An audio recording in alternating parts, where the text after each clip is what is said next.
శ్రీకృష్ణ పరమాత్మ దీపకుడు గురించి చెప్పే ముందు గురు చరిత్రలో 2వ అధ్యాయము దీపకుడు తన గురువు అడుగుతాడనమాట, ఎవరు వచ్చి కాశీలో నాతో సేవ చేస్తారు అని.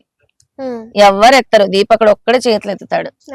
వెళ్ళిన తర్వాత దాదాపు 20-30 సంవత్సరాల వరకు కూడా వాళ్ళ గురువు గారికి లేని కుష్టి వ్యాధి వస్తుంది. ప్రతిరోజు కుష్టి వ్యాధిని శుభ్రం చేయాలి. ప్రతిరోజు వెళ్ళి భవతి భిక్షాందేహి అని భిక్ష అడుక్కొని వచ్చి గురువు గారికి పెట్టాలి. ఆ గురువు గారు చీదరించుకునేవారు, విసుక్కునేవారు, అన్నం తీసి ఇసిరేసేవారు, చాలా కోపగించుకునేవారు. అయినా ఓపికతో గురువు గారికి మళ్ళీ కట్లు కట్టేవాడు, మళ్ళీ స్నానం చేయించేవాడు, మళ్ళీ భిక్ష అడిగి తీసుకొచ్చేవాడు. అలా అడిగినప్పుడు ఫస్ట్ విష్ణుమూర్తి ప్రత్యక్షం అవుతారు.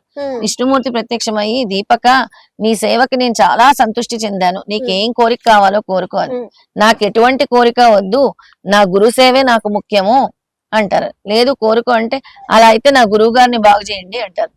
వెంటనే గురువు గారు వచ్చి, ఒరే మూర్ఖుడా, నా గురు సేవ చేయలేకున్నావా, నేను బాగైపోవాలని కోరుకుంటావా, నా కర్మని తొలగించవా అని మళ్ళీ దూషిస్తారు. అలా తిట్టగానే మళ్ళీ దీపకుడు, వద్దొద్దండి, నేనే నా గురువు గారు సేవ చేస్తాను, నాకు ఎటువంటి కోరిక వద్దని విష్ణుమూర్తి చెప్తాడు.